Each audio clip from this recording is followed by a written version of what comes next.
And a very good morning. It's a Monday morning. Don't you love Mondays? What was that song by Bob Geldof? I hate Mondays. I should know the lyrics off by heart. Hope you had a great weekend. I hope your team won. Mine didn't. Mine got beaten by the Western Bulldogs, the doggies, yesterday. A hard-fought game. That's what we always say when we lose, a hard-fought game. But we should have won it anyway. It's just me being a poor loser. But what can you do about that as I turn up my headphones so I can hear myself? Before we get into the show, some of the news that's making news around the country and around the globe too. Peace talks between the US and Iran in Switzerland reportedly broke up on Sunday local time after 80 minutes, a whole 80 minutes following an insulting message by the US president, said officials from Tehran. Shock horror. A new UK PM is looking increasingly likely after Andy Burnham won a Manchester by-election last week, walloping the Nationalist and Reform UK party in the process, setting up a likely challenge to Mr Starmer as Labor leader. He'll most likely go today or tomorrow, I would think. We should get one of our UK correspondents on to talk about it. Maybe Basil Valentine could come on and talk about the demise of the UK and Starmer. Australia has filled its China beef quota, triggering a 55% tariff for the rest of 2026.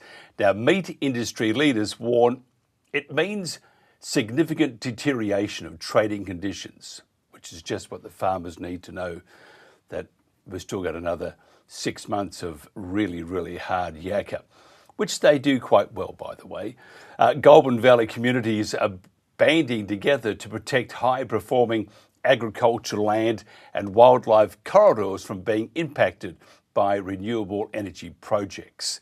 And a very good morning to the good folks of Dookie who are putting up a real battle. And I'm very, very impressed with my wife's hometown, which is Shepparton. They do not want those monstrosities popping up all around them and destroying great agricultural land and also destroying communities. Now let's find out what the weather is right around the country.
I didn't choose this life. I was born to live it. So was Dad, Pa, his dad, and his dad before that. Come on, ladies. You're supposed to be slowing down, you know. It's payback for the free labour you got out of me as a kid. Ah. I learned from watching my mum and dad and how they work together. So does my sister Sally. Any trains? I don't. Feet up. I'll always remember these days. It's the happiest days of my life. Together as a family. Oh, you're so lucky I love you. Really? Yeah. Is that about right, is it? I don't know how you're going to deal with all this.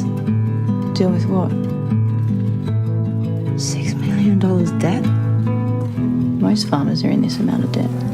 As farmers, we gamble with the weather every day, and it's a risk we take.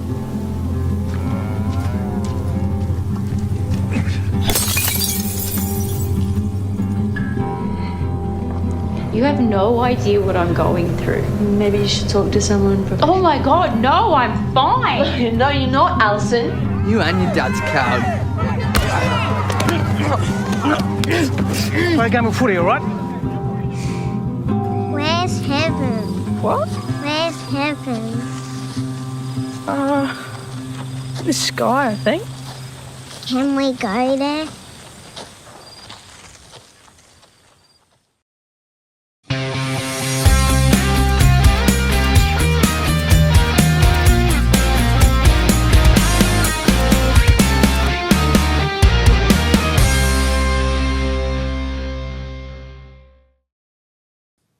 Good morning. Those who've just woken up, it's a Monday and you've got 5 days of being responsible, okay? Maybe you could have a bit of in the middle of the week, but the hump day, you could have a couple of tipples, but we have to be grown up, so my wife tells me. Water management is and should be a big deal in our country, but are we getting it right? Now, our guest today represents the Limestone Coast Water Alliance. By the way, the Limestone Coast in South Australia is absolutely magnificent. Now, the Alliance was formed in response to concerns about the current review of their region's water allocation plan. The Lower Limestone Coast Water Allocation Plan is up for review after more than a decade. The plan will govern the allocation, take, use and transfer of groundwater in the area, so we can understand why those affected must have, inverted commas, confidence in how those decisions are made. The Alliance is pursuing greater transparency in the planning process, better engagement with stakeholders from across the region, and a practical approach to future allocations that reflects science, local knowledge, and regional realities. Now, our guest today is Sam Work, Chairperson of the Alliance. Sam, thanks for joining us. Morning, Mike, and morning, viewers, and thanks for the opportunity to catch up this morning and talk through a few of the issues. Now, first of all, you are in a magnificent part of the woods, as they would say. I used to work at 5C, believe it or not, many years ago. Anyway, that was and enjoyed myself immensely, but it was very cold there, I found. I came from actually spending time in the States, in Hawaii, and I went to Mount Gambier. It's like, oh my goodness gracious, it's freezing, but a great part of the woods. Tell us about the region itself. Yeah, so it's a region with a number of diverse characteristics. It's a food fibre production bowl. We can grow commodities reasonably straightforward here, like potatoes, prime lamb, beef. It's a dairy powerhouse for the region, and also we've got some wonderful natural characteristics. So most viewers might know of the Blue Lake, and those water-related natural features are what make our region, so special, Mike. Yeah, I have to say and I did breakfast there for a while. I mean, so I knew how cold it was, but it's got this great beauty. I mean, from all the way around Robe down to Mount Gambier, up to Mount Gambier, you got places like Narracourt, and the entire coast is just absolutely gorgeous. But the region relies primarily on groundwater, and the Lower Limestone Coast is undergoing an extensive amendment process after 13 years. Why has it been so long between drinks? The Landscape Board, which is a affiliate of government, tend to wait the full 10 years before they kick off review. They started their review in 2022 and completed it in 2023, and it showed that our water allocation plan needed serious amendment. And so the Landscape Board have begun over the last 2 to 3 years a series of engagements with the public, trying to work through the issues identified within the review. And in the last short while, I've had people come to me with their concerns. The region has lost some of its advocacy within agriculture, um, and our alliance would like to see that we would be in a position to advocate for uh, uh, yeah, cross sector industry, the community. We bring land managers, community representatives, First Nations voices, and then most importantly, Mike, independent subject matter experts who really know the region's systems. Who does the tell us about the alliance itself? Tell us about the people and industry groups that are part of the alliance. Yeah, we've got reasonable support, Mike. It is important that the commodity groups align with our group, but more importantly, the community aligns with our group. And so I'm just getting a bit of feedback here. Um, yeah, it's more important that the community in general, because then we can be very efficient in our dealings, chatting with the community, bringing all those thoughts and concerns together, and then tabling them with landscapes. And that's our hope, that we won't be just in a room receiving a presentation from the landscapes board, that we will be in the room assisting them to craft this next plan, because that's a commitment that the landscapes board have made to the community, that they will engage with the community. And so we represent the community as an alliance. Yeah, absolutely, we represent commodity industries, the dairy, South Australian Dairy Farmers Association supportive, Limestone Coast Potato Growers Association are supportive of the alliance, and so they're really, great things to have support from.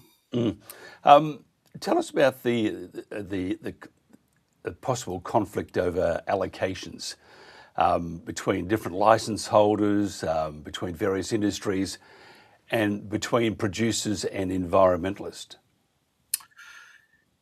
Yeah, so during the review that the Landscapes conducted, they identified that there was complications with regards to people's bundled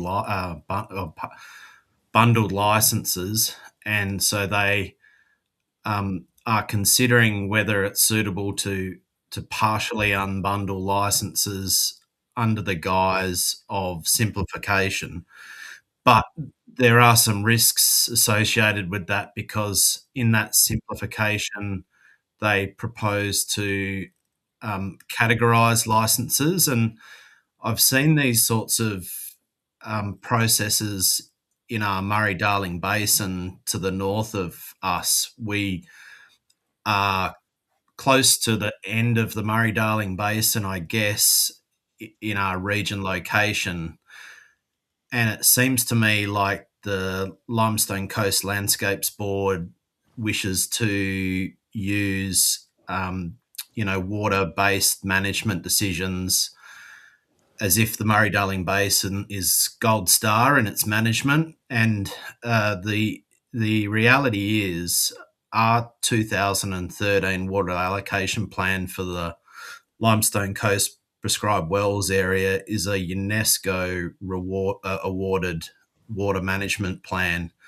And it was awarded because it had the ability to account for and bring forestry usage into a water management plan. And that was a really important step, and very hard fought for by the people that helped craft that 2013 plan. And in general, it's our belief that that 2013 plan has done the things that it aimed to do. And we've really had quite a quiet period of water discussions in the region up until the last couple of years. And so it just says to me that there's got to be, a concerted effort in engagement from the Limestone Coast Landscapes Board, and that's where we're going to, hopefully assist them in their process.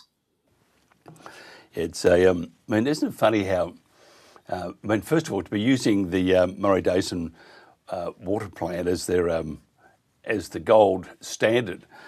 I mean, obviously that they can't read, and they haven't spoken to farmers, so we have the issues there. But what do you want? What's your, if you had that wish list, and that it was just based on common sense, basically, what would that be?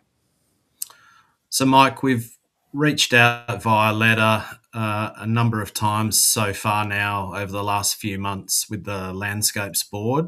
We primarily have asked for a data set of the last 10 years of usage. So in our region, every water extracting activity is accounted for, and irrigators and industry must report on an annual basis their water meter readings. Forestry on an annual basis report their plantings, and from that a usage of the resource per annum is calculated. And never before has that full 10-year data set been available for our group to analyse. We propose that we will employ a hydrogeologist to do that analysis, where he will look at three things: that usage data, rainfall in the region, and then there's a observation wells network right through the area. And so you can marry those things together, I'm told, and that gives you an indication around sustainability, because the most important thing that we're interested in as an alliance is that what we're doing as a group of potential water users or actual water users is sustainable. Most farms that I work with and land managers that I work with are multi-generational still in our region. It's quite a phenomenon.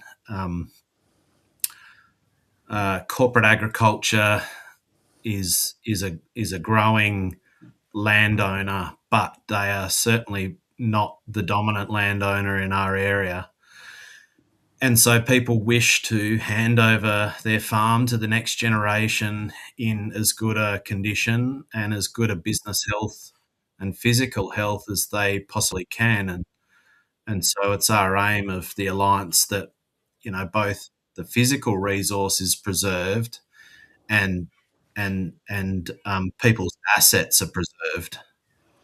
Yeah, but I mean, I often ask guests that pop on, do they think that, I think you are, but do you think that government, whether it's federal or state, is targeting the rural community unfairly? Well, it's interesting, Mike. We have had various country cabinets from the Malinauskas government come to the southeast, and I've attended those in the past. And when they've needed to, they've been really positive about our region. Mm-hmm. And the last time the Malinauskas government visited the region and held their country cabinet, there seemed to be quite a step change in their attitude towards the community. We've got another divisive community decision. I mean, the fact that it's not even really been asked of the community around coal seam gas and fracking. The Water Alliance has an interest in that matter, but our main game has to be the water allocation plan, and there's some other community groups getting involved in that debate. But it does seem that the regions do get forgotten in our area. We always joke that people don't really know any way past the Adelaide Hills. But the reality is our region is $2.5 to $2.8 billion of agricultural commodities. And we would like to see that the community can have their jobs preserved. Yeah, I think I won't go into it anymore because I'll get smacked later on. But I do believe and I do know, and I think it's quite common knowledge around regional and rural Victoria that the bush is under attack, and most likely it's because of the renewable saga, which is developing, and you'll be experiencing all that, if not already. And we have some. I don't know what they've been drinking. Maybe they're putting something into the water. I wish they would share that. Sounds like a lot of fun. Tell me about your GoFundMe campaign. Yeah, well, just to touch back on that treatment of the regions, Mike, it's like first and foremost, our alliance recognises the well-being and welfare of the community and our contributors, and so the uncertainty around the water policy affects people's livelihoods and their mental load. Part of our role is to simply be a point of contact for a chat, and our alliance may not have all of the answers, but we have a broad network of people, and through that, we would like to see that the community should not feel that they're facing this alone, because there may be an alliance member that's got the same lived experience, and that can be helpful to chat through these things with people with similar experiences, and so I think that will help people through these difficult processes, and it needs to really be acknowledged that mental anguish that decision making that government can have on people's mental health. All for the good of the country. It sounds very much like communism, in my humble opinion. Tell me about your GoFundMe campaign. Yeah, so one of our contributors and one of our committee members made the suggestion of a GoFundMe. We also have the traditional method of a alliance bank account. We want to use those funds for evidence-based science. We're not proposing to, use these funds that people make out of their own money unwisely. But we really believe that double checking of the science is a really important process that needs to occur. And so we have a community forum in the Coonawarra, and Mike, you may have visited the Coonawarra, one of our wonderful wine regions, fantastic Cabernet Sauvignon red wine. Yes, thank you. Those guys there are doing it particularly tough because of all of the issues, in the wine market. But it grows a premium quality grape. So we're having a community forum up there in Coonawarra on the 2nd of July at 10 a.m. We're going to run a very short, sharp and shiny list of speakers. I think there's about 4 speakers planned. The maximum talk time in total is going to be about an hour. And then we're going to have at least an hour where the community can network and chat and discuss. And on the back of the presentations, we're really hopeful that the contributions towards our alliance will flow. And we'll talk about, what a contribution might look like.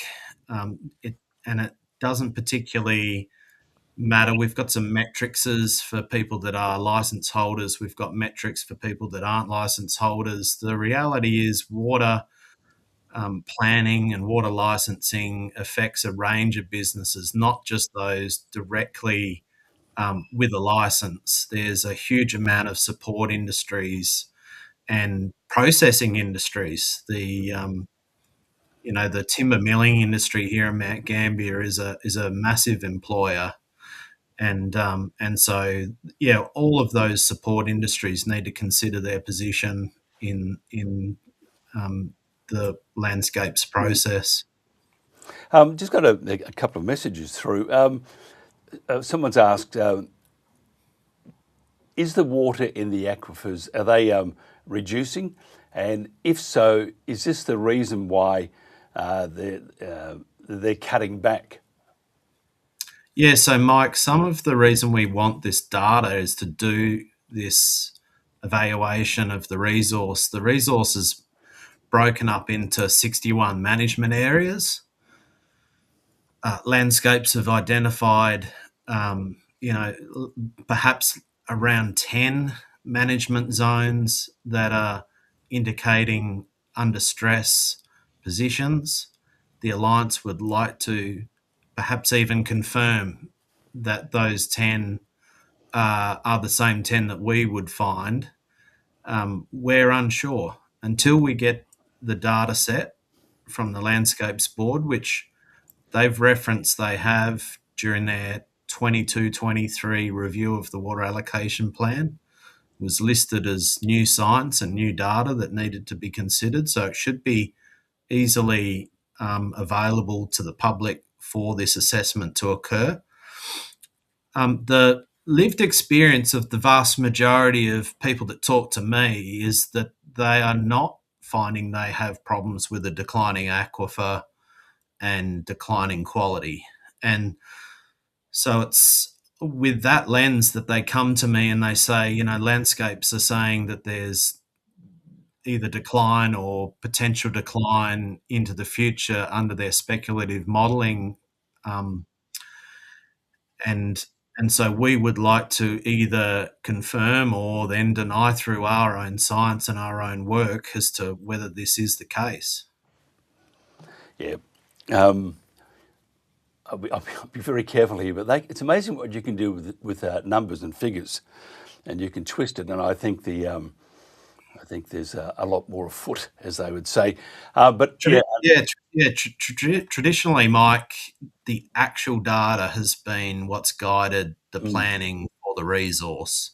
So actual observation wells, actual rainfall, and there's been some modelling done in the past, but it feels to the Alliance that modelling is going to be a larger feature of the planning consideration, and we would like to understand more about what weighting modelling is going to be applied, because often in any modelling there's a level of speculation, and then there's different levers that you can apply to that modelling, regarding levels of climate adjustment or climate change, therefore then rainfall adjustment and rainfall change. And so we just as a community need to have a better understanding of how weighted a speculative modelling is going to be compared to the actual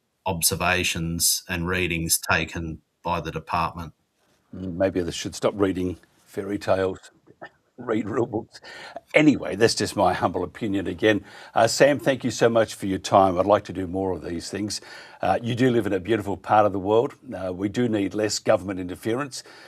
People in the bush, they actually know how they know how to look after their environment that surrounds them, because if they don't look after it, they ain't got any community at all. So we need to probably have a little more time to sit back, talk, converse with one another, communicate, and then make decisions instead of being those desktop warriors sitting in Parliament or in government offices in the big cities and making decisions on behalf of the farmers and for the good of the community, which it's not by any stretch. Sam Work, thank you so much for your time. This is the Country Telegraph.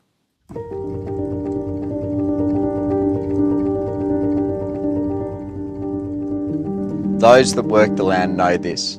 Our lives are drawn from the earth, our food from the soil that we tend. We are custodians. We protect it, we defend it, we seek to share the abundance for the common good. Australia's prosperity was built on the wise use of its natural bounty: fertile land, mineral resources, hard work and abundant energy. Energy powers our farms, our industries, our transport and our homes.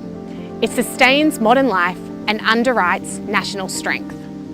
Energy security is economic security. Economic security is national security. A country that cannot rely on affordable, abundant and reliable energy puts its prosperity, its sovereignty and its freedom at risk. We believe Australia should use all its resources wisely and in a national interest so that our children inherit a country that remains productive, secure and free. Recent events have shown us how carelessly we have ruined our inheritance. We sit on vast reserves of coal, oil and gas, but we are not fuel secure.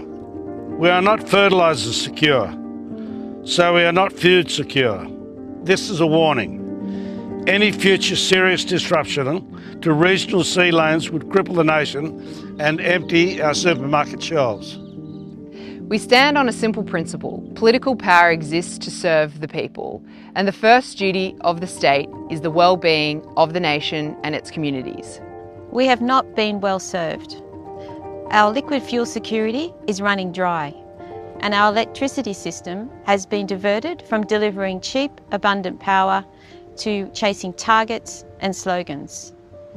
Policy unmoored from physics and economic reality has turned an energy-rich land into a decadent state. So we reject the sacrifice of productive farmland and natural habitat to sprawling industrial wind and solar estate strung together by vast transmission networks. In a perversion of environmentalism, our landscape is being despoiled in the name of saving the planet. We're calling for an urgent review into an energy policy that was never built for purpose. Billions of dollars have been spent on wind and solar projects that only deliver part-time power.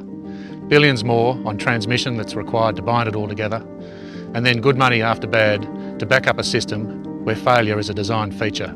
The result is a weaker, less resilient, but more costly energy system. And the proof of that is in everyone's power bill. Australians are paying more and getting less. Energy users are suffering, while developers from offshore are being subsidised. This is not nation building, it's a misallocation of capital. The scaling of unproductive generation is delivering a less productive nation. We are willfully turning a rich nation into a poorer one. No sector is being asked to bear more than agriculture and regional communities. Farmers are expected to yield their land, pay the price of mitigation, shoulder the cost of adaptation, and go on feeding the nation as if none of this has consequences. Those that live off the land and sustain Australia and many beyond cannot be sacrificed to an energy and climate policy that destroys the economics of production. We say that a free and secure nation producing food and energy in abundance, responsibly and sustainably, is the best contribution Australia can make to society. We will defend the land we know, the communities we have built, and the legacy we hold in trust for those that come after us. To keep Australia prosperous, sovereign, and free is our duty, and in an uncertain world, our best defence.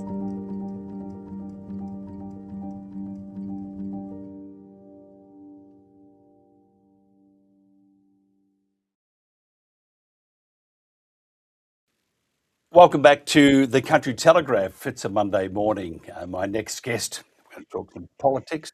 Jared Rennick, talk about, I've got a clip here I want him to comment on about John Anderson from Bob Catter. There's been a lot of talk about national sovereignty lately because it's finally dawned on many of our politicians that we are very vulnerable to things like fuel and input supply shocks, not socks, pull up those socks, which wasn't the case several decades ago. So we have gone backwards as a country. How do we reverse this? Is it even possible with the current people in charge? Do our leaders and leaders in waiting actually get it? Our guest is Robbie Barwick, National Chairman of the Australian Citizens Party. The party has been federally registered for more than 3 decades, 30 years. Doesn't look a day over whatever he's trying to tell us, and has contested 12 federal elections and numerous state elections. It has fought hard against the vested interest who control Australian politics through the two major political parties, which include the mainstream corporate media. Who control the mainstream narrative? Robbie Barwick, thanks for joining us. Thanks, Mike. Good to be here. Good thing. I'm glad you got the camera right before I could see right up your nose. So tell me, before we get into anything, I just want to I want to play this clip because we are talking regional, rural, and outback, plus national things of issues. Tell me about this one because John Anderson is lauded as the great one, one of the great communicators, along with Cull. These people they've woken up. They've come to light, see the light, all that sort of stuff, and which I doubt highly, I think it's highly suspect, to say the least. But I'll play this clip. What's your comment? He didn't do anything about it. John Howard, that is. Yeah, but he was watching Anderson destroy rural industry after rural industry after rural But why was Anderson doing this? And Alan Jones, he was really banging the drum. Like this bloke is completely destroying agriculture in this country. So there you have Bob Katter laying it out on the line, being as honest as Bob is. He's very honest, straight up front, nothing hidden from Bob. And John Anderson, he destroyed the rural industry. What's your thoughts? Yeah, well, that was Bob Katter answering a question from Mark Burris. Why did you leave the National Party? And it's a very relevant question now because the two major parties are absolutely tanking, and the National Party is probably tanking the most. And Bob Katter saw the writing on the wall 25 years ago. And what Bob went through in that answer, he actually lists them. He spends like 8 minutes giving Mark Burris a description of the industry after industry after industry, sugar, bananas, dairy, and it was the dairy one that finally broke Bob because his electorate in far north Queensland includes the Atherton Tableland, which was a big dairy area. And John Anderson was the minister who was just targeting industry after industry after industry for ideological reasons. He was an arch neoliberal, a free marketer, and people don't appreciate today, because it's 25 years plus ago, just how much our industries were annihilated as policy. It was deliberate policy to annihilate them because we were going to become part of this brave new, totally free market world. That was the idea. Do you know, Mike, in the global trade, free trade is a lovely ideal, right? But in the global trade forums that negotiate all this stuff, do you know Australia became known as the free trade Taliban? Because we were the country most fanatical about this, and we would say, look, we've done it to ourselves, you do it to yourselves as well. And the rest of the world would go, no. And it's very relevant now what Bob has, the history Bob recapped, because look, I hope to be able to come on here this morning and talk about the fact that, we've got a bit of a light at the end of the tunnel with the Iran situation, right? Negotiations are underway, etc. But if you've heard the news, Donald Trump threatened the Iranian leadership and they walked out. And so the war's not over. And we don't know when it will be over. And what we know is we are incredibly vulnerable as a country to the disruption of oil supplies and supply chains. But the reason I wanted to talk about this John Anderson question is so that people understood, we put ourselves into this situation. We had ideological governments years ago that said, oh, no, we don't have to have sovereign capability. We'll just be part of this perfect free trade world, right? It doesn't matter if we don't produce our own goods, grow our own food. We can import it, right? This kind of mentality is what took over Australia. And that's why we are so vulnerable to what's happening in the world right now. And we really do have to reverse it. And this is what the Citizens Party is focused on. Now, there's you mentioned the Citizens Party. There's a merger with Gerard Rennick's People First Party. Tell us about how that will work. Well, so Gerard Rennick is a former Liberal senator who tried to make a go of it as a non-career politician in Parliament in a major party. And he ran afoul of the groupthink of career politicians in his party, but in all parties. And he discovered, and in running afoul of it, especially during COVID, where he was trying to reflect back to his leadership, hang on, this is what people are experiencing on the ground. He also discovered they weren't very democratic at all. I had met Jared originally in 2019, and we are like-minded on the solutions for Australia, the economic development solutions for Australia, led by a national bank, so we can get our industries back. This is what Jared came to Parliament to try and achieve, and this is what the Citizens Party has always fought for 30 years. So after Jared went through that process, he tried to form his own party initially, and he did, to contest the last election. But he came to the view, as did we, that if you're going to have electoral success, you need to have a larger force of you need to have a party machine, not of machine politicians, but of volunteers, people who want to participate on the ground with the party to help get the message out. The mainstream media is not going to give you any help. They're not going to do you any favours. So we have decided to join forces on the basis of our shared commitment to the economic development of Australia and policies like bringing back a national infrastructure bank and a public bank to serve the people, because you know the economy starts with finance. Credit is the lifeblood of it, right? And we believe that the government should go back to taking a role in that rather than leaving it all up to the private sector. Because what's happened since we privatised the Commonwealth Bank and the Commonwealth Development Bank, Mike, is that all of the credit in Australia is directed based on the decisions of private banks that are seeking the greatest profit, and that kind of mentality doesn't build infrastructure. That kind of mentality puts all your lending into housing, and then you end up with the most expensive housing in the world. That's what's happened in Australia, right? And so real industries, manufacturers and farmers, etc., have often been starved of credit, essentially. Whereas if they got credit for what they can do productively, we can reindustrialize Australia and bring it back. And we have to do that, but we have to look at, Jared is an arch anti-neoliberal like I am, and we look at the legacy of what these politicians did, starting with Hawke and Keating, but then also Howard, Costello and John Anderson. They are the ones that they dismantled our economy.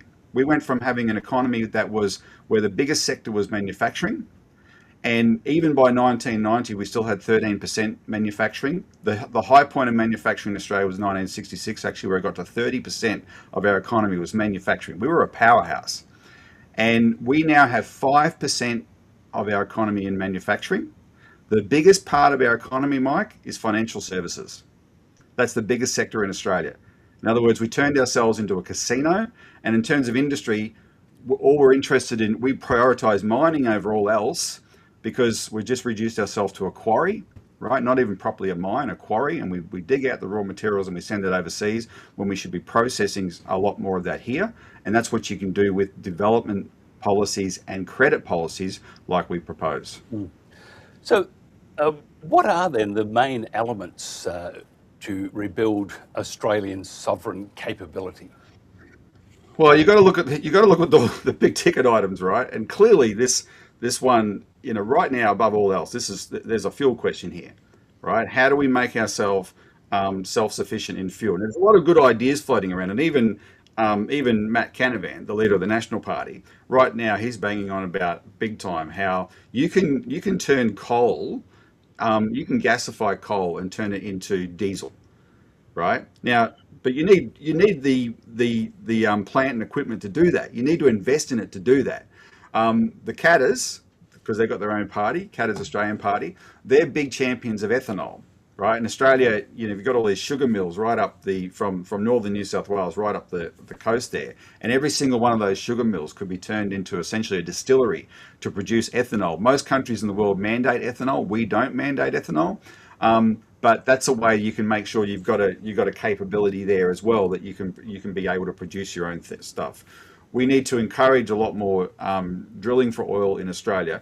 But the big one is we actually need a reserve. We need a proper reserve. So when we joined the International Energy Agency, we committed to having a 90-day reserve. As you would remember, when the war broke out, we discovered we had like a 30-day reserve. Yet, Mike, we are the country with the highest per capita consumption of diesel in the world, but the lowest reserves in the world. How insane is that? And when this was debated back in 2014, because Air Force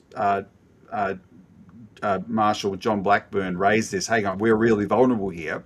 The oil company said, no, we're not, everything's fine because it'll all get here just in time. But then they also said, if you want to have a proper reserve, who's going to pay for it? Because they weren't going to pay for it. And this is what a national bank can do. If you had a national bank, the government's own bank, don't take the money out of the budget because a reserve will cost like $20 billion, a proper reserve. Don't take the money out of the budget, borrow the money from your own bank, buy the reserve, and you're going to make money out of the reserve. You have a stockpile of oil there, and you just keep letting into the market, keep replenishing it. And as you do, you are getting paid for that. And you will make money that can pay the bank back. And this can be done completely separately from the budget, as we used to do a lot of things back in the day when we had the Commonwealth Bank and the Commonwealth Development Bank, etc. You can have a whole investment part of the government that doesn't require balancing the budget to be able to afford it. Right? Do it through credit, but make sure you own your own bank, because in the relationship in the lending relationship, the lender has the power, not the borrower, right? And this is why private banks don't like governments being in banking, because they want to have power over government. No, we had a public bank for 84 years with the Commonwealth Bank, and it was the best part of the Australian economy. We need to bring it back, and then we can invest in these sorts of things. And then just go back to proper lending for farmers, proper lending for industries, etc. That can make the things that we need here in Australia a lot more. We can still trade with the rest of the world, and we should, but we shouldn't make ourselves so vulnerable. In COVID, the first 6 months of COVID, everyone said, "Oh, what have we done? Look how vulnerable we are because of the collapse of supply chains." As soon as we sort of nudged a bit past COVID, those same politicians said, "Oh, don't worry about it anymore." Now this Iran situation is a reminder, hang on, no, we are really vulnerable here. We have to change our thinking and do the things we need to become self-sufficient in many ways, but you got to pay for it. How you pay for it, a national bank is the solution. Interesting, the ceasefire, the peace treaty. How many ceasefires or peace treaties do you think we'll have before we get to one? Look, it's such a circus. For the sake of our security and our sanity, you almost don't want to think about it. We have to concentrate on what we can do to protect ourselves, get off that roller coaster, protect ourselves, and make us functional going forward. This is not going to finish for quite a while. No. And anyone who thinks it will just needs to look at the players on both sides. Yeah. There you are. Having said my part, tell me about the. We're running out of time, but tell me about quickly the upcoming state election in Victoria. You have Jacinta Allen. Is she a clone in a dress of Dan Andrews? I'm not too sure about that one. Well, look, I do. If there's one party where you do wonder if the members are clones, it is the Labor Party. Now, I'm genuinely anti-major party, pox on all their houses. I don't think Labor's better or worse than the others, but they just have they've got they do have a bit of a more tribal approach. But that was okay when the actual people in the Labor Party came from the workforce, right? They were blue collar people, and they came up and they actually did things in the workforce and then got themselves into Parliament. Now they're all just career politicians. Even if they come from a union background, they didn't work in the workforce. They came out of uni and got jobs working for the union. Right, then they get a job as an advisor, right, and then they get pre-selected to be a member of Parliament. By the time they get to near the top, they all sound the same. I think they go to the same allocation courses and get all the same training for media, etc. And this is why Pauline Hanson cuts through, because whether you agree with her or not, she believes what she's saying, right, and her authenticity, even though I disagree with, there's plenty I disagree with. But her authenticity is a massive contrast to the messaging of the major parties, especially the Labor Party. I think Jacinta Allen's in big trouble. Well, I think so too. And I look at the LNP led by Jess Wilson, and she does not instill confidence either, because sure, with the renewables we'll put a pause, but what that means is we'll put the pause and then restart it again. And again, they're all based on lies anyway. The entire renewable scam, and it is based on lies, and many, many questions that are not answered in regarding for example, the wind turbines. What happens to them when they need to be changed? Who pays for it? I wonder. And why are the companies that are putting up these wind turbines? Why are they designed to stop operating as a company at about the time the wind turbine stops? Yeah, no, there's a bit of a gold rush in capitalising on these renewable energy targets, and of course the farmers are the ones that are losing out in Victoria. But our proposal to deal with that, well, the Citizens Party's proposal, this hasn't been adopted as for our merge party going forward, but we would just end the national electricity market. We don't have to renational. We think the biggest disaster was privatisation in Victoria and Australia. What we would do though is, instead of buying back all the assets, just end the national electricity market and say to all these installations that produce power, you're now selling it to us. There's one buyer, the government, and the government will sell to the people at an affordable price and to industry at an affordable price. And if you are hoping, see, under our system, electricity can spike up to $16,500 a megawatt hour on hot days, etc. And they're trying to speculate on all those fluctuations. Get it all out of the market. It's crazy, right? It's absolutely crazy, because people end up having to pay for that. And if that disincentivizes all these people to invest in windmills, good. Can't stand them. I mean, the birds don't like many of those windmills either. It's like having a lovely fly along one day, next minute, kabang! But the solution is making them higher, apparently. What about the birds that fly higher? And by the way, that costs $45 million. That solution. We'll build them taller. Anyway, it's completely nuts and not necessary in this day and age. We do not need. Anyway, can you call Chris Bowen for me? Give him a ticket and say, Chris, you're an idiot. If somebody wants to find out more about you, Robbie, and the party, how do they do that? Well, for now, it's still citizensparty.org.au, our website. You can follow me on social media in various variations of @Robbie Barwick. But also look at the People's First Party website, pfp.org.au, and we will make a proper formal announcement when we've confirmed the name. You've got to get permission from the Electoral Commission to use the name. When we've confirmed the name, we'll do a proper announcement. So for now, just keep looking at Citizens Party. What about just telling me? It's only you and I chatting.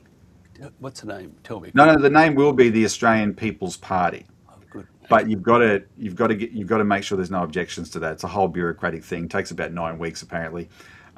So when we've done that, then there'll be a proper formal announcement. Good on you. I can't wait. And you have my vote too. Robbie Barwick, providing you're in Queensland on the Goldie. If you're not here, I can't give you my vote. The biggest branch of the party will be in Queensland. I wonder why that is. Anyway. All right, Robbie Barwick, thank you so much. This is the Country Telegraph. This is a 6-week tour. We are to collect and wipe any antiquated equipment, reconfigure servers, and bring this complex up to date.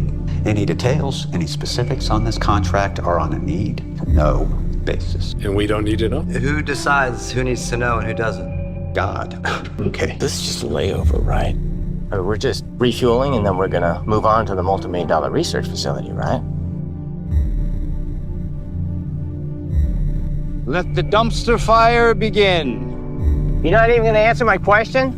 He's not even gonna answer my question, he just walked away. You okay, Sam? A weird noise in there. Yeah, I think there's an air leak in the chemical tank.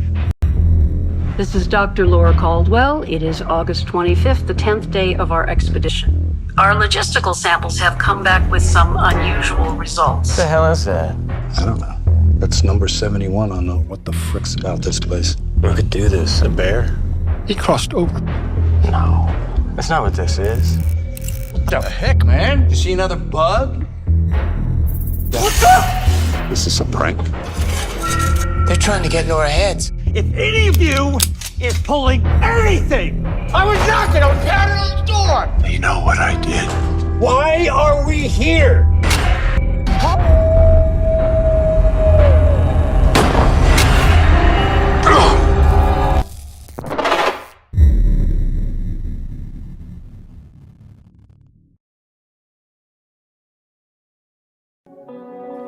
It makes a lot of sense that the driest continent on Earth should be making a priority to rehydrate itself. You know, I can't imagine any land manager in Australia wouldn't want to be more attuned to the landscape and knowing how to rehydrate it. We're the ones that should be leading the way in understanding and sharing that. So having this knowledge and being able to apply it, I think is significant. And it's a practice and a method and principles that apply to every square inch of Australia. G'day, Charlie Arnott, 8th generational regenerative farmer here at Hanamino, Burrawa. I grew up here on our very conventional farm, and in the early 2000s when we had an extended dry period, we like to call them, when I was watching paddocks blow away in the wind and started to question, you know, was that a natural event? Was that of my doing? What could I do about it? And I decided at one point that no, it wasn't something I had to accept. What I really had to do, I felt very passionate about, is finding out how I could do a better job of managing the landscape.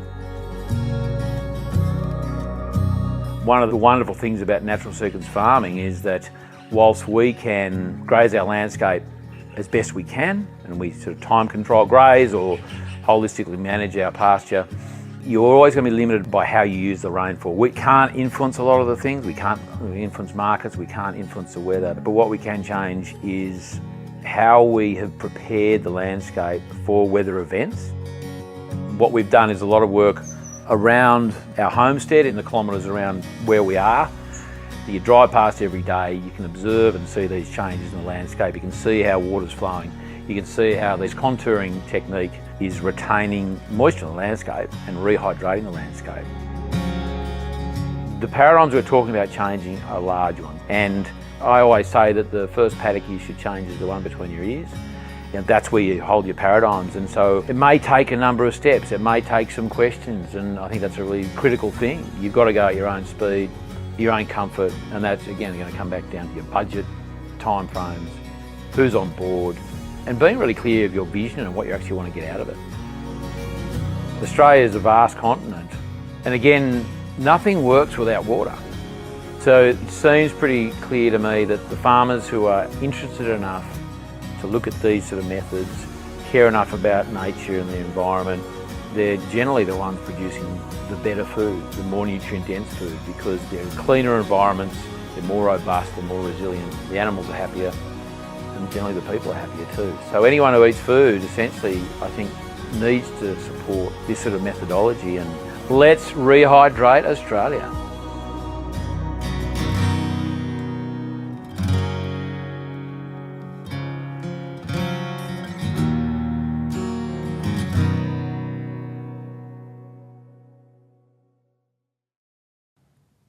And welcome back to the Country Telegraph for hour 2. It's almost 3 after 8 in Victoria, New South Wales, Tasmania and Queensland.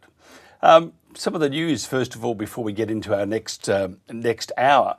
Peace talks between the US and Iran in Switzerland reportedly broke up on Sunday, local time, after 80 minutes, following an insulting message by the US president, said officials from Tehran. A new UK PM is looking increasingly likely after Andy Burnham won a Manchester by-election last week, walloping the Nationalist and also Reform UK in the process, setting up a likely challenge to Mr Starmer as Labor leader. Australia has filled its China beef quota, triggering a 55% tariff for the rest of 2026. Meat industry leaders warn it means significant deterioration of trading conditions. Goulburn Valley communities are banding together to protect high-performing agricultural land and wildlife corridors from being impacted by renewable energy projects. So they're just some of the news that's making news around the world and also around Australia. What is very important to Australia is what's the weather going to be like today?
G'day everyone, I'm out on Blue Springs Road between Gulgong and Yulin, which is basically north of Mudgee. We are following the trail of these power lines which they're banging in from the west all the way to the east. And the scale of these developments, you can see the Stubbo solar farm out west, and it is just massive. To people in the city, this is out of sight, out of mind, but to the people that live here, the impacts are absolutely huge. The impacts on agricultural land, the impacts on water, the impacts on visual amenity and land values. There are a whole lot of issues that country people have to deal with, which city people have no idea about.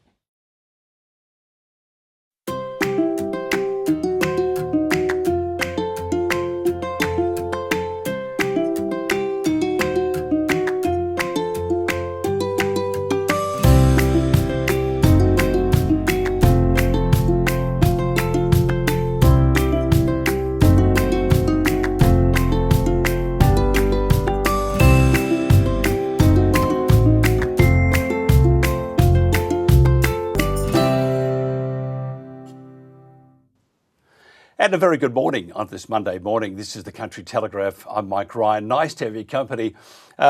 Before we get into our next guest, which we're hoping will connect very shortly, we all know about actually not that many maybe don't know about the cruel aerial cull in the Kosciuszko National Park to get rid of those terrible, terrible brumbies.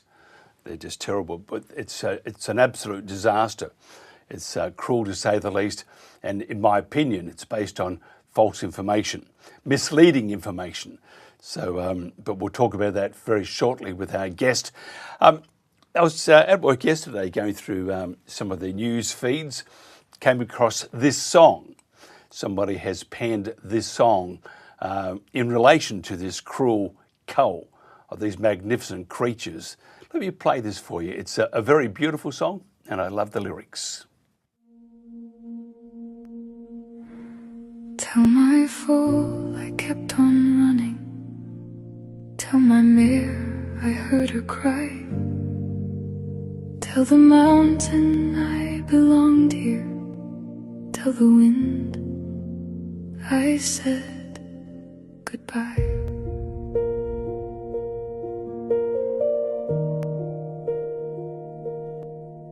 Bumby hoof prints etched for generations in the snow.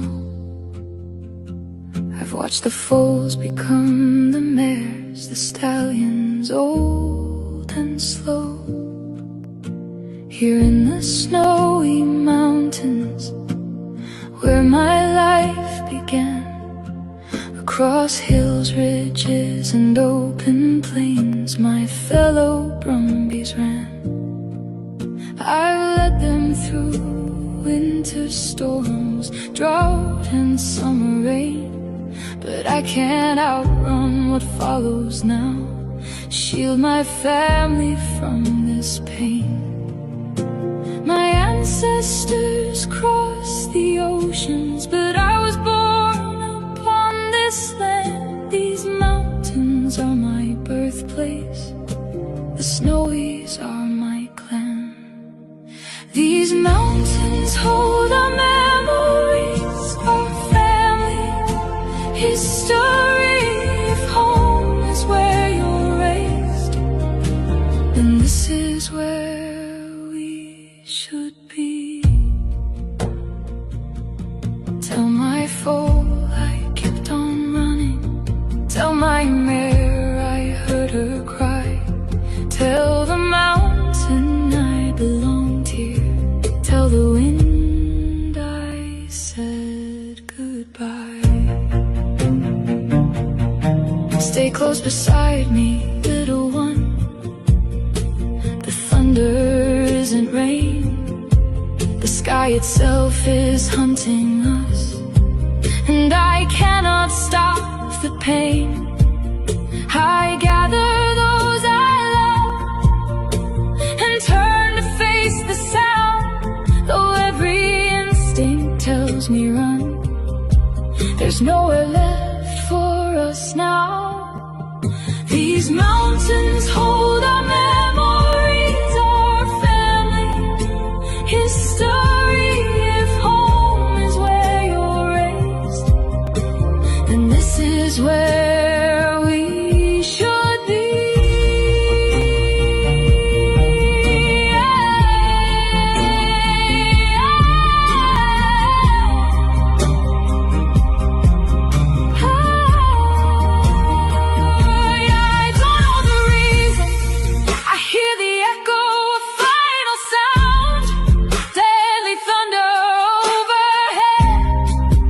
I fall upon the ground, thunder again and again. My heart grows quiet as bullets rain. I thought I had more seasons, more rivers left to roam, more sunrises with my Kosciuszko clan before the mountains called me home. Tell them I was born here, my grandfathers fought their wars. Remind them that this was our home. The snowy mountains were ours. Tell my fool I knew her fear. Tell my mare I heard her call. Tell my fool I tried to save them. Tell the wind how Brumbies fall. Tell my fool I kept on running. Tell my mare I heard her cry. Tell the mountain I belonged here. Tell the wind I said goodbye.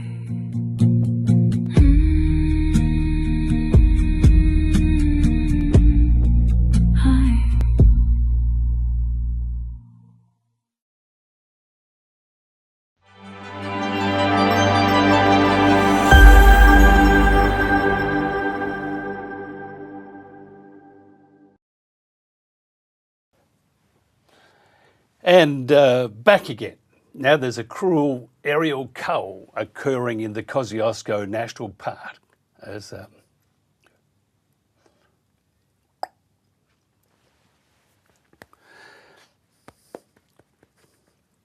you know, I said I would not listen to the lyrics, and I did.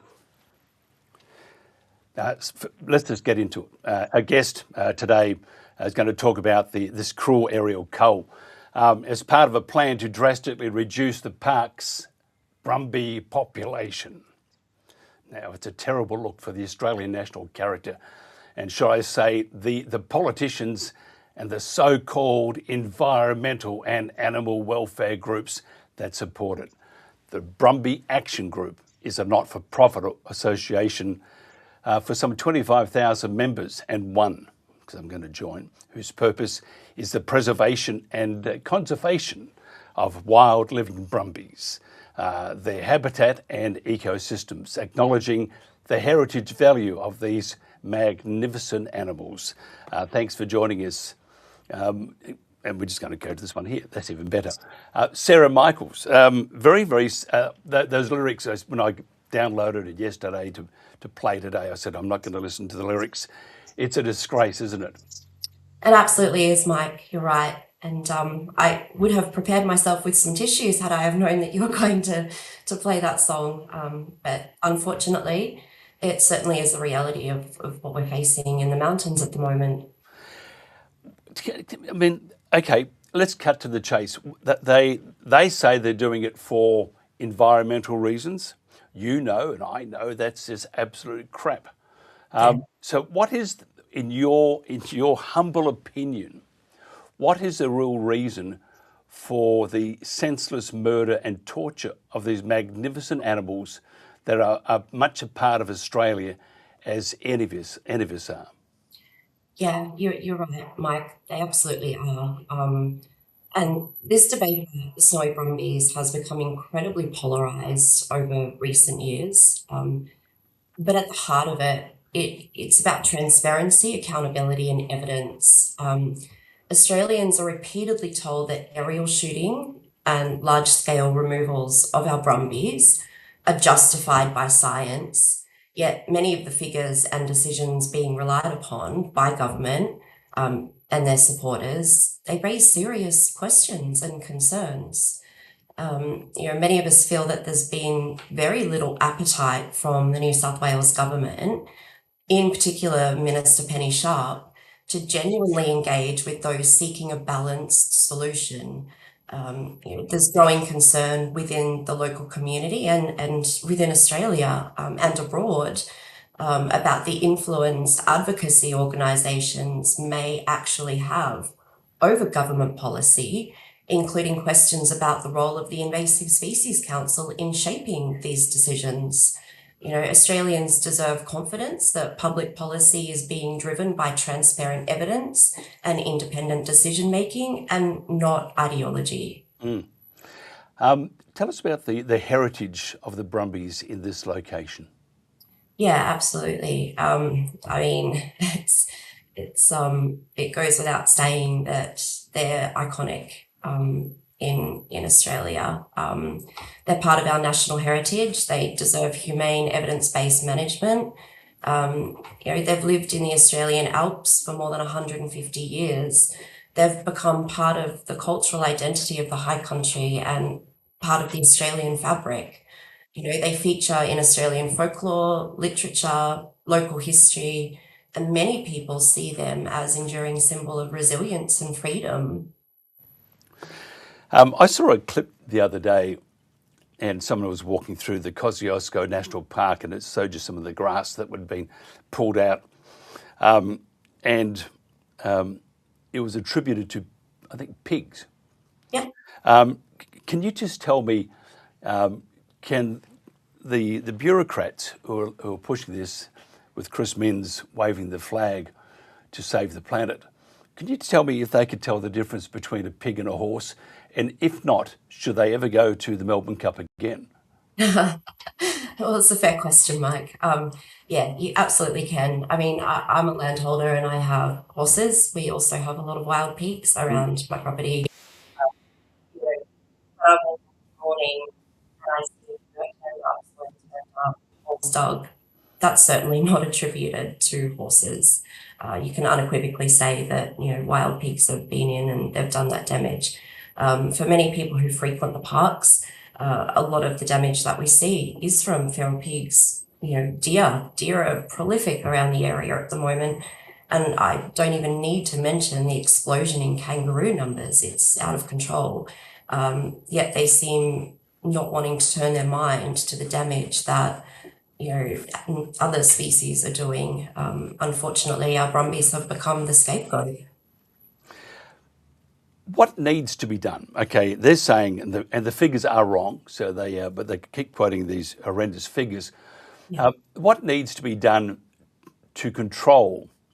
We'll pick on the Brumbies if they need controlling at all, but you don't need to shoot them and let them die in a slow, torturous death.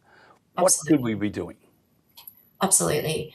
I think anybody with half a conscience will agree that the aerial culling is barbaric.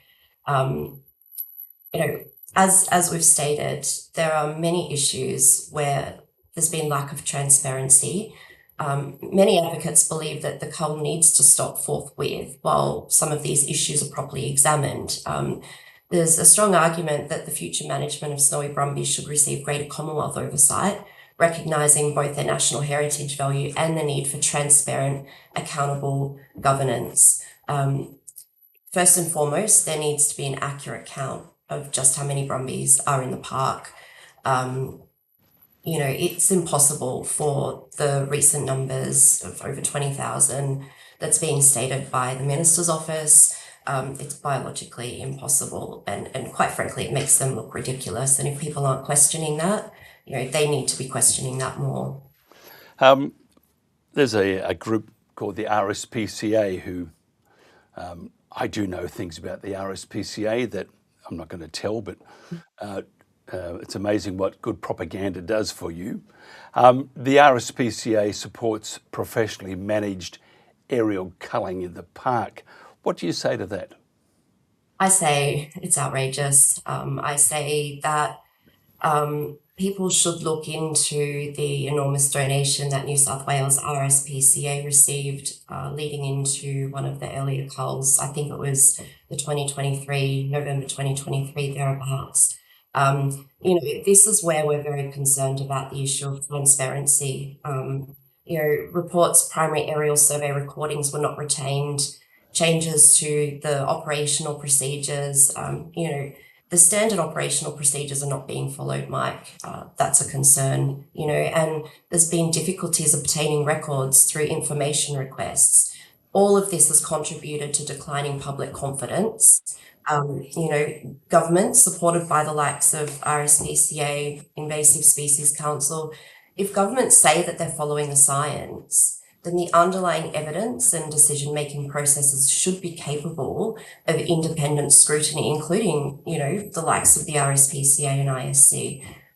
Transparency builds trust where secrecy undermines it, and that's the climate that we're finding ourselves in at the moment. And if you go back a few years, regardless of what people think, the transparency and the trust was highly eroded during COVID, and then the transparency about the same time. So when government says we're going to do something, no matter what you present or say, let's have a conversation about this and come to a better determination, they are not interested at all. And I'm sounding quite very much like an activist. I'm not. It's just a fact. What about let's talk about the Greens now. I think the Greens should rename themselves as the hypocritical party, because they are liars and they are hypocrites. And you look at the National Environment Protection Authority, which was set up with the government along with the Greens.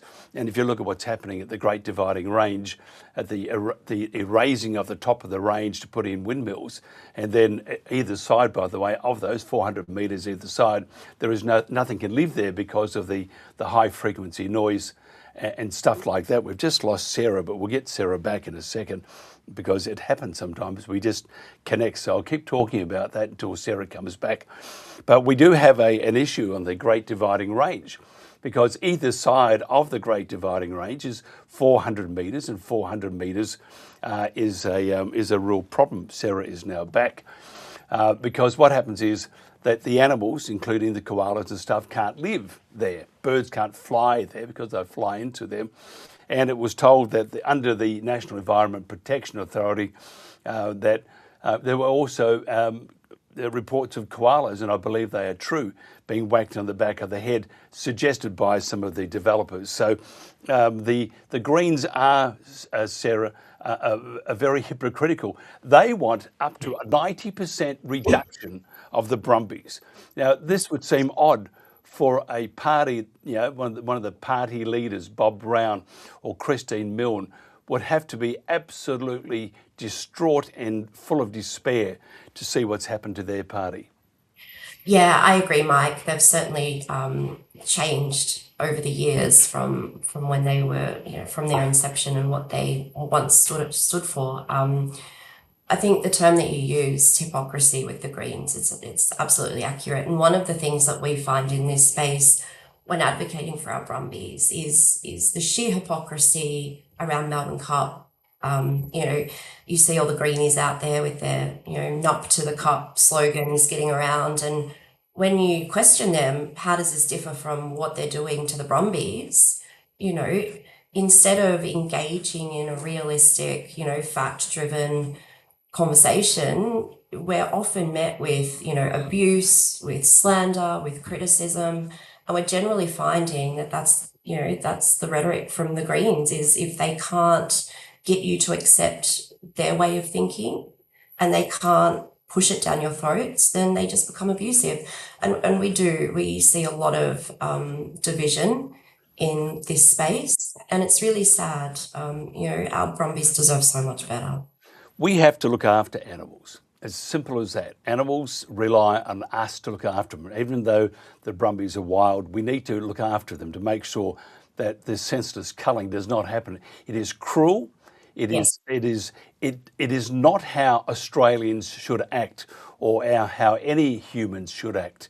And I think it's gaining attention around the world, and it's showing our governments for what they are. They are cruel, senseless bastards, and I think they are.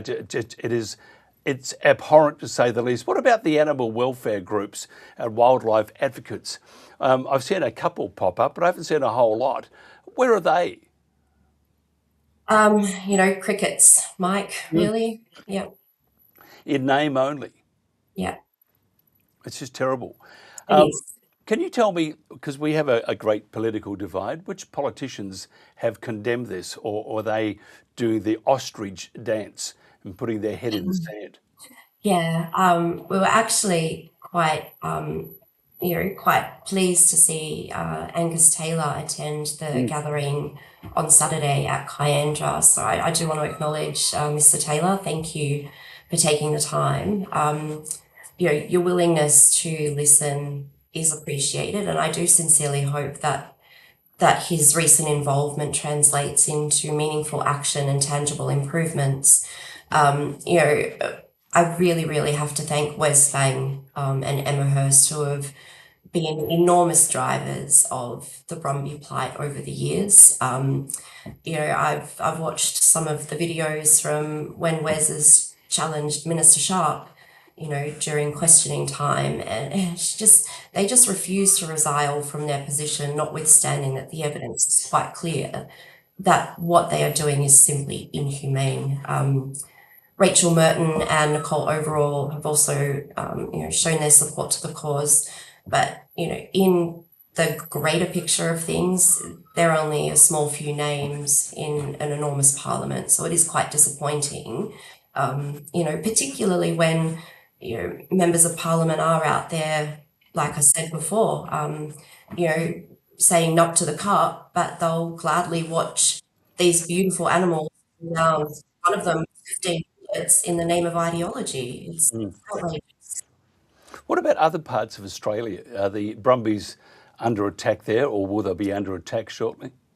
This goes to all parts of Australia. I can't really speak to other states, given that I'm a New South Wales resident. I know Victoria, they had an enormous cull. If you go back to the high country in Victoria, you'd be lucky to see a Brumby now. It's really quite sad. It's extremely un-Australian, and Absolutely. we'll get hate mail, of course. We brought up the fire ant issue a while back, and someone sitting in one of the offices in Brisbane would write to us and say that we're a bunch of cookers. And I'm wondering which part of that applies to the removal of human rights, in particular with farming. Do you think rural, maybe regional, but rural and outback Australia is under attack by government? Yeah, there's no doubt, Mike. And many of us believe that the eradication of our Brumbies is about a much bigger picture, and it goes to eradicating our history and our culture. How can we help? So jump on board, come over to our page, link in with other advocates, and certainly, contact your local members of parliament, let them know that this is abhorrent. Also advocate for transparency. We're not seeing transparency from Minister Sharp's office. That's vital. Most importantly, encourage constructive dialogue rather than division, and just jump on board, share our plight. We're seeing an enormous difference this time around in comparison to 2023 campaign. It's a slow wheel, Mike, but it does turn. Yep, it's very sad, and it's very hard not to become emotional. And they say, "Oh, well, you're all too emotional." How can you not be emotional? Well, that's exactly right. And if people want to call us emotional because our hearts are breaking at watching these magnificent creatures, that are woven into our fabric, fall down and hit the ground, and knowing that they're full, is there wondering when its mother's going to stand up. If that doesn't move you, I don't know what then. It's absolutely terrible. Sarah Michaels from the Bumby Action Group, and just lover of Australian and lover of all things good. Thank you so much for your time. We do need to take stock, and we need to get back our humanness, don't we? We need to become. I mean, what's happened to us? I'm going on a bit here, but it's very emotional. We'll probably get told off again. But what's happened? What's happened to us? Yeah, what has? That's the question, isn't it? Because I think that question applies to so many things that we're seeing affected to our Australian culture, and it's just terrible, Mike. It really is. It's terrible.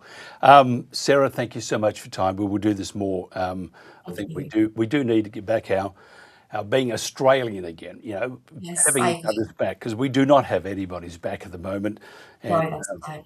we have to look after what is quintessential Australiana, and that's the Brumbies. Thank you so much. Absolutely. Thank you, Mike. Thank you for your time. The Country Telegraph. I make the CBD scenic, so you can stroll and shop. I collect the recycling bins, so we can enjoy our parks for years to come. I test the water quality, so we all have access to clean and safe water. I repair the roads that make reunions possible. It's locals like you who make your council and community yours. The banks in our regional communities do all the heavy lifting, while the city-based or digital banks reap big profits. There's something really wrong with this picture. Across regional Australia, local bank branches are disappearing.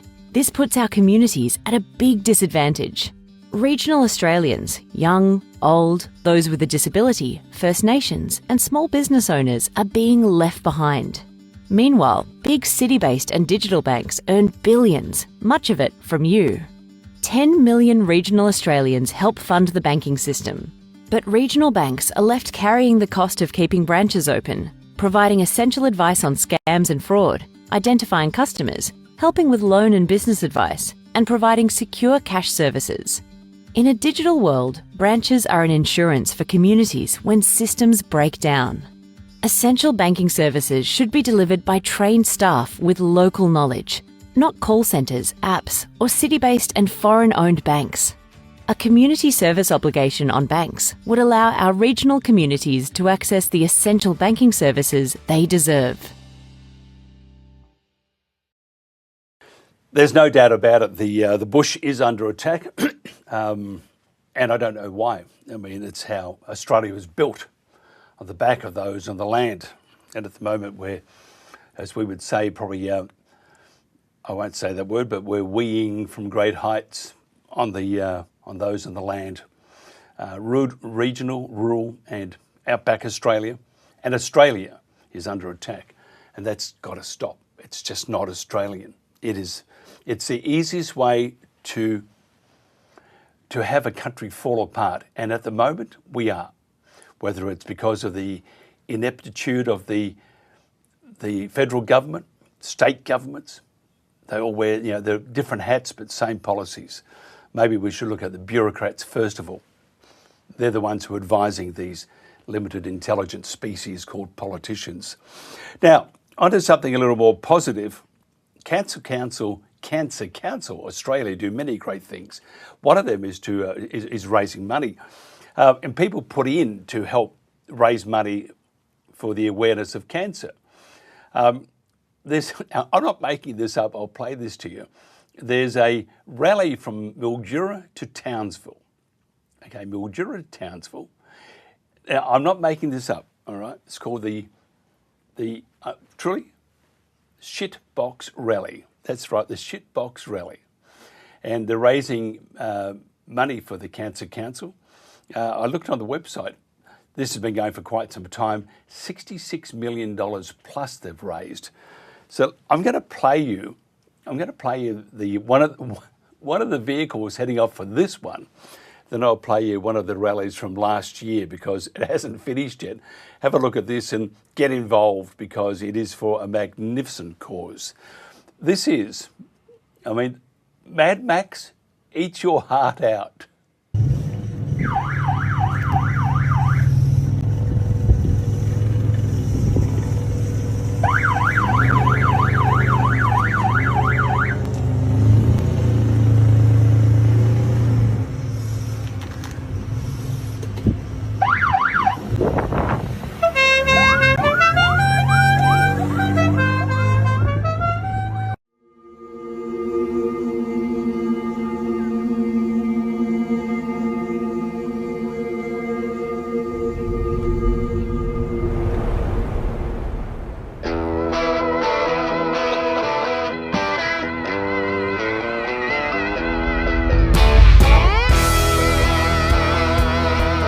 try and describe the people of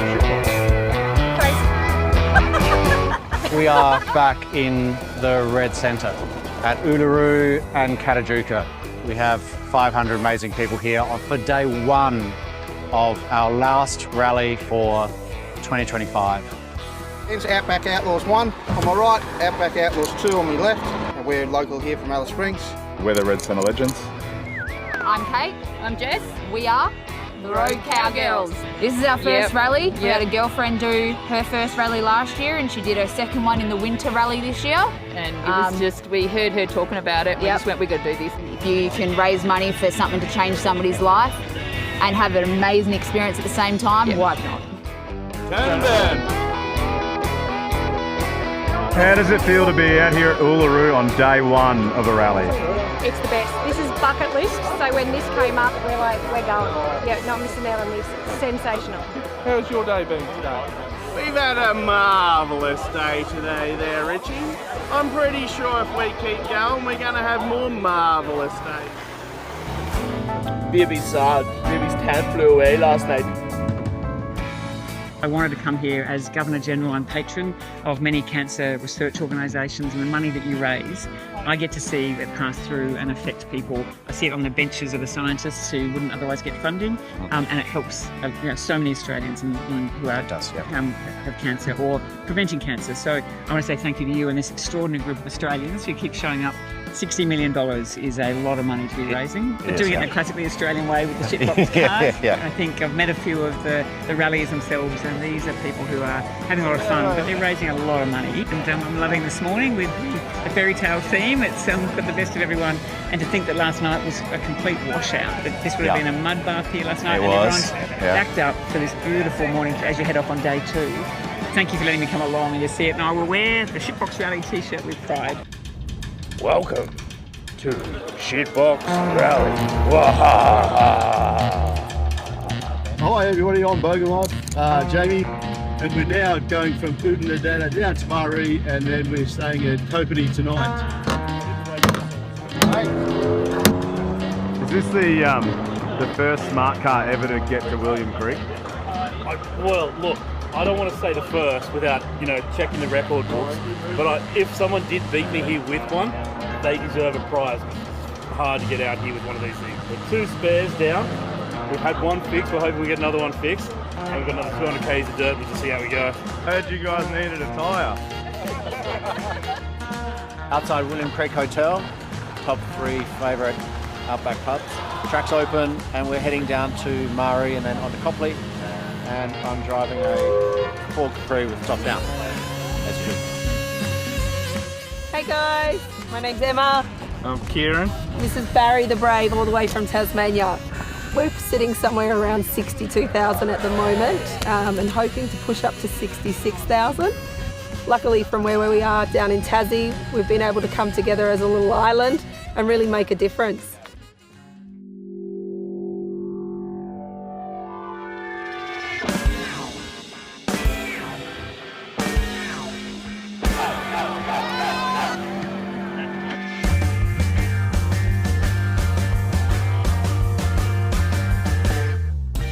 First day, the suspension. Yesterday, coil. This morning, coil. So 3 days in a row on a trailer. I don't want to talk about it.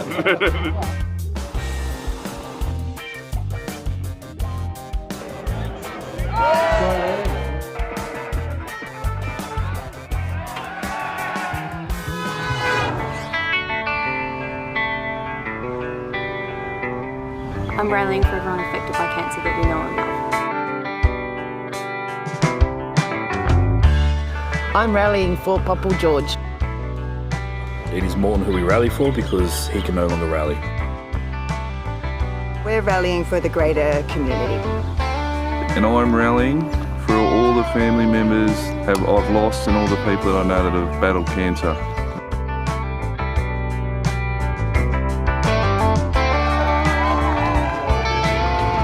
We lost all our brakes. That's our windscreen wiper.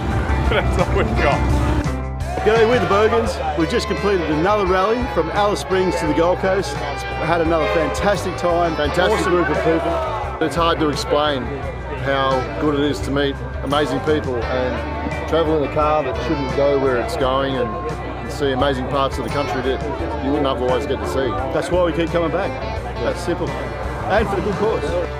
Just do it. Yeah. Don't think about it, do it. There's so many new ralliers on this rally, and we're talking to them. The beginning of the rally, what do you expect? And they didn't know. You don't know until you do it, and you just got to come and do it. Experience it. There's not many people that only do one rally. I've been back for a second one. I've spoken to a lot of new guys here, and they've just had the best time, and they're going to come back time and time again. Just go for it. You will never regret it, and you'll is a lot of fun. make money for a great cause.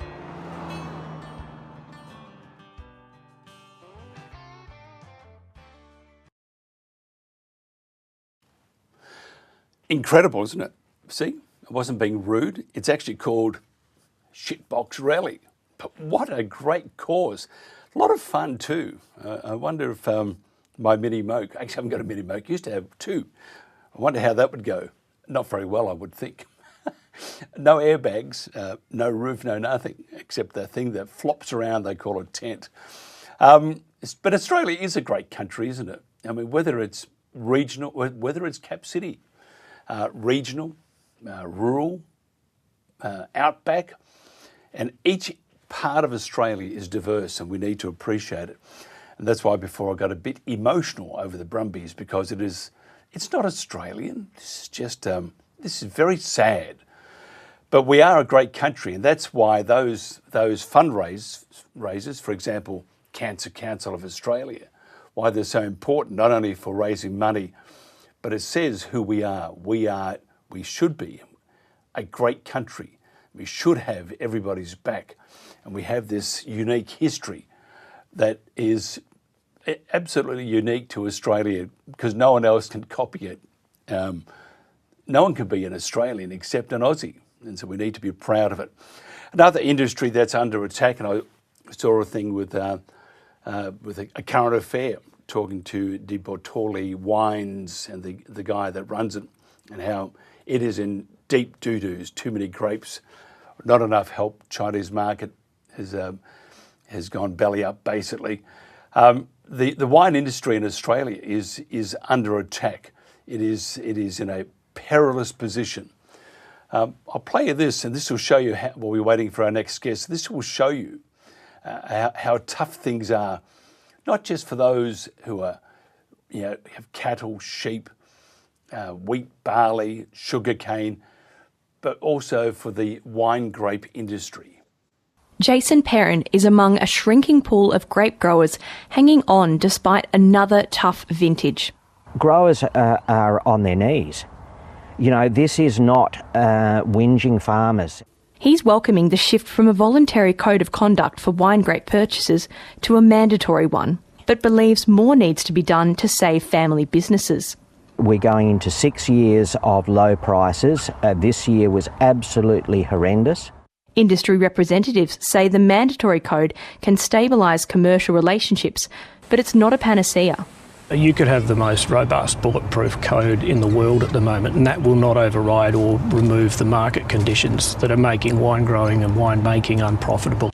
The federal government says the code will force winemakers to make early binding public declarations of price offers for each grape variety.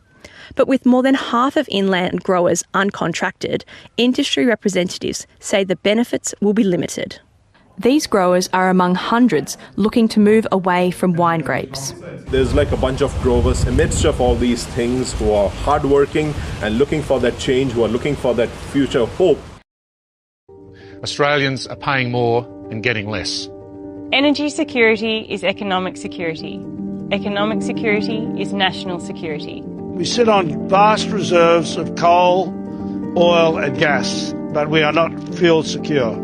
Policy unmoored from physics and economic reality has turned an energy-rich land into a decadent state. No sector is being asked to bear more than agriculture and regional communities. We are willfully turning a rich nation into a poorer one. To keep Australia prosperous, sovereign and free is our duty, and in an uncertain world, our best defence.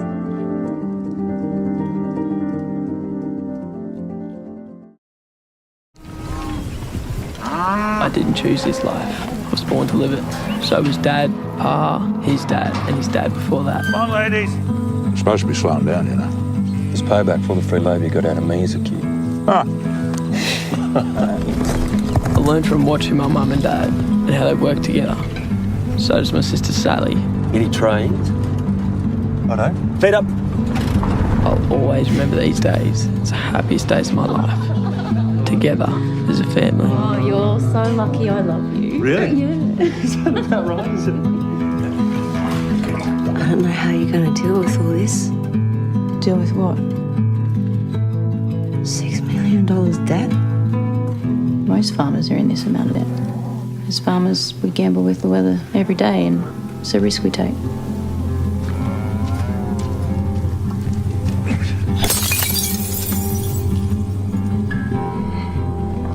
You have no idea what I'm going through. Maybe you should talk to someone professional. Oh my God, no, I'm fine. No, you're not, Alison.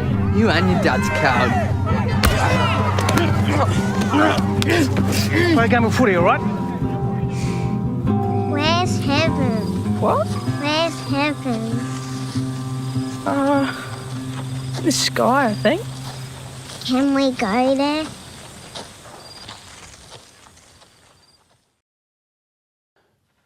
It's incredible, isn't it, on the land? I mean, very, very tough life, but it's one that we, those that are on the land, choose to do. It's not their choice, though, to be attacked by, by the woke brigade or those suffering delusions of grandeur. But it's a tough life, and they do a great job, and they are looking after Australia. Whether, as I said, whether you're growing grapes, chickens, sugarcane, whatever. And we do need to probably hug a farmer, as some would say. One of the other issues in the bush are the rail crossings, because many of those haven't got any, the signals flashing red, stop, none of those. And many accidents. I want to play you this just to show you some of the concerns those in the bush have for this lack of a thought from the government. Shock horror. Government, no thought? Who would have thought? But I'll play you this and it'll just show you how dangerous it is, even just to cross a rail line.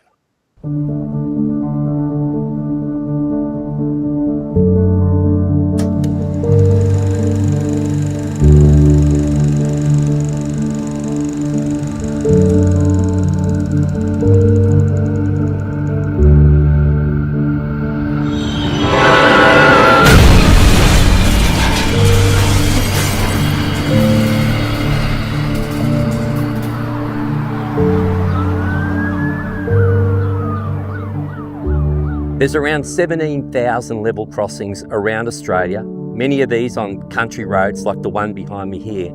They have no lights or boom gates. We're saying this needs to change, and we want mandatory legislation introduced to ensure that all trains have safety lighting. This issue affects all Australians, and we know that people that are from metropolitan areas are at greater risk of a crash with a train because they're expecting full controls in place that they're just not going to get in regional areas where these level crossings are protected only by signage. In Australia, there's strict lighting requirements for trucks, buses, cars, even bicycles. But when it comes to Australia's biggest land vehicle, trains, there are no mandatory standards in place, and this anomaly really needs to be corrected. When approaching a railway level crossing, especially those without lights or boom gates, drivers must exercise caution and must always check that it is safe to cross. But a driver can't give way to a train they can't see.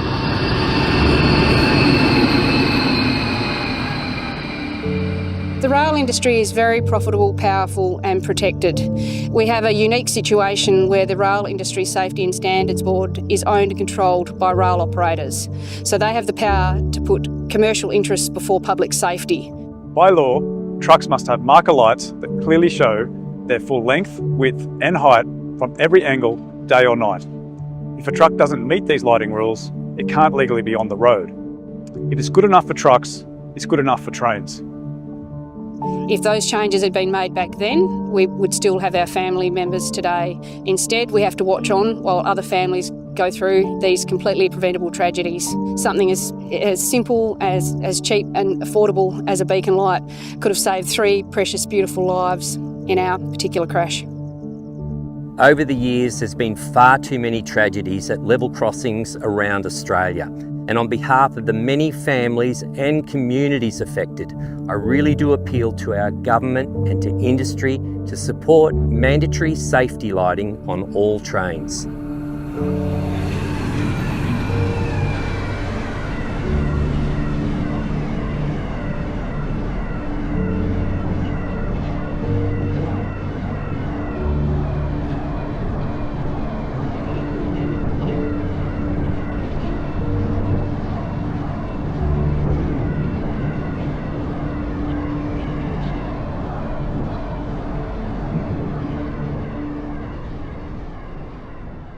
My name's Dougie. I've stage 3 bowel cancer that has now spread to my lungs, and I believe that it was caused by glyphosate.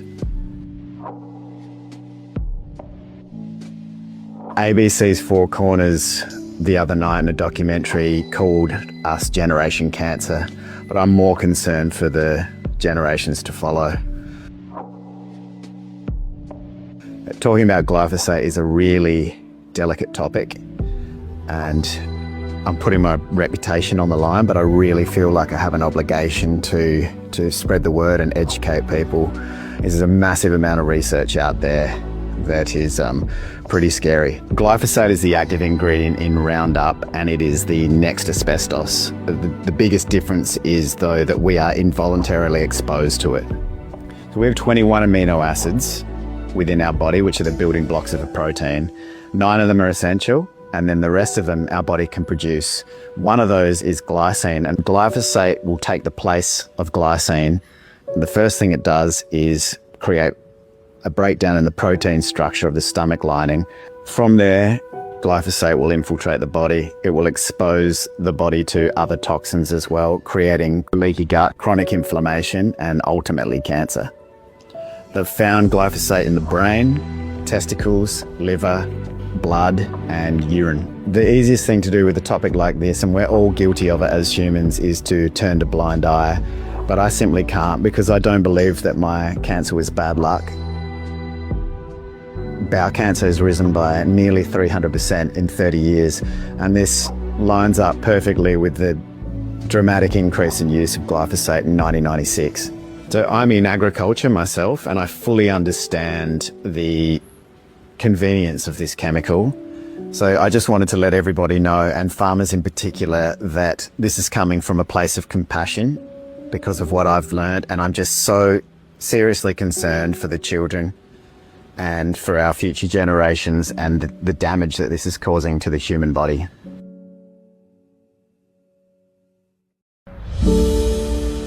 I make the CBD scenic, so you can stroll and shop. I collect the recycling bins, so we can enjoy our parks for years to come. I test the water quality, so we all have access to clean and safe water. I repair the roads that make reunions possible. It's locals like you who make your council and community yours.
And welcome back to the Country Telegraph. Almost out of time at the moment, but we do need to find out about our weather.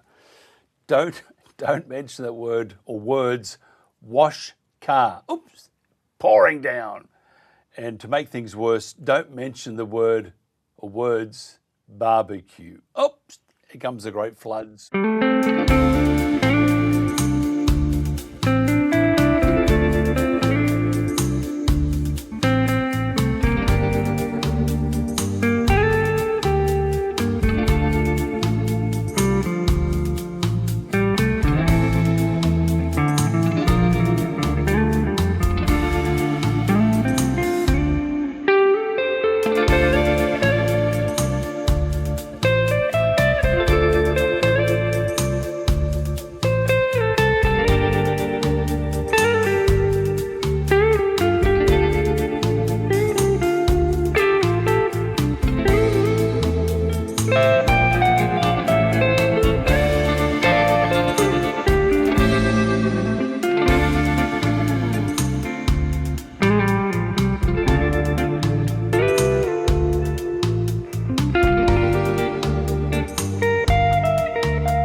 Just love that music.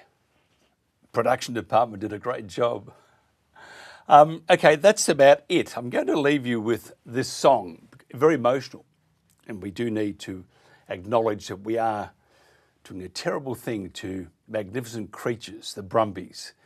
And we've just got to stop it. It's not Australian. It's not how you treat animals. But far from it. So I want to play you this. Just listen to the words. You get a bit teary, you're allowed to, but listen to the words. And we need to do something. We need to probably take back our country. We need to become as we were. Australia was a great country. It's and it still is, but it is slipping. We need to have each other's back. We need to look after our neighbours. We need to look after our country and the environment, of course. Windmills won't do that, based on a lie. And we need to look after animals because they rely on us in one way or another. So we do need to be kind. We do need to become more Australian. That's what I think. So here's that song.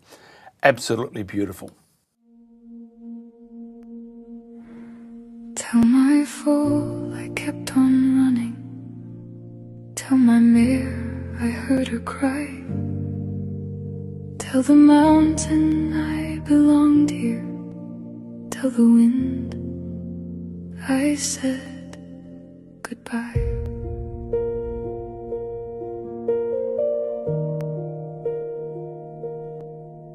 Bumby hoofprints etched for generations in the snow.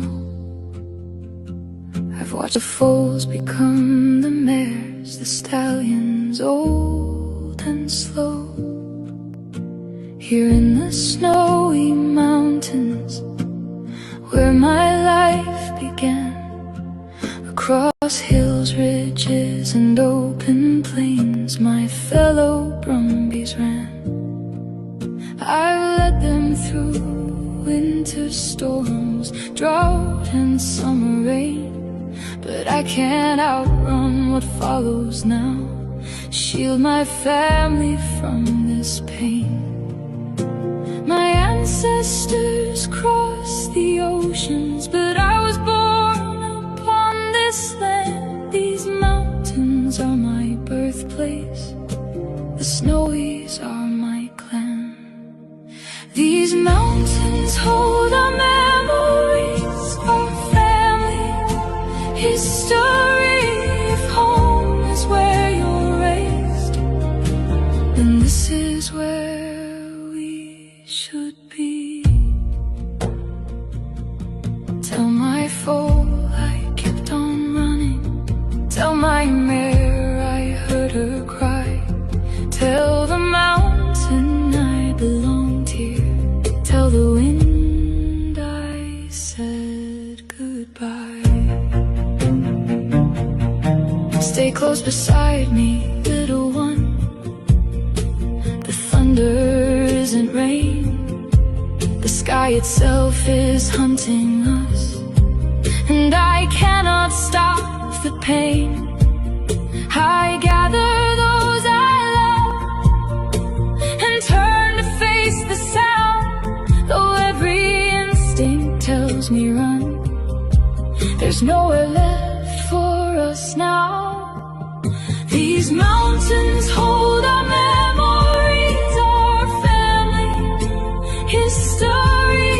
If home is where you're raised, then this is where we should be.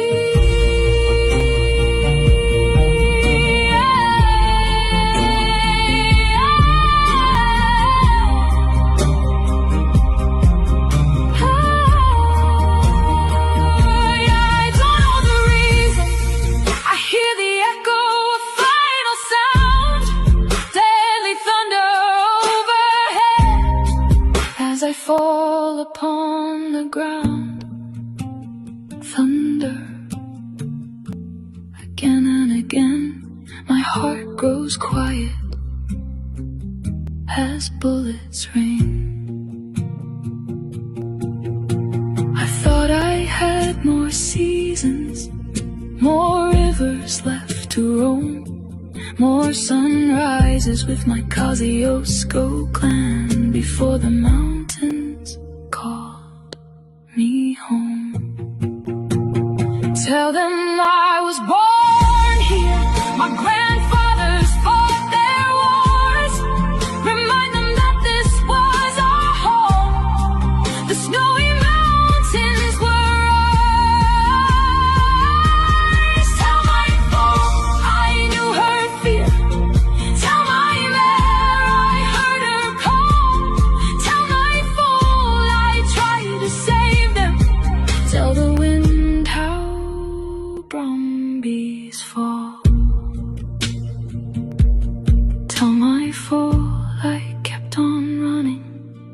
Tell my mare I heard her cry. Tell the mountain I belonged here. Tell the wind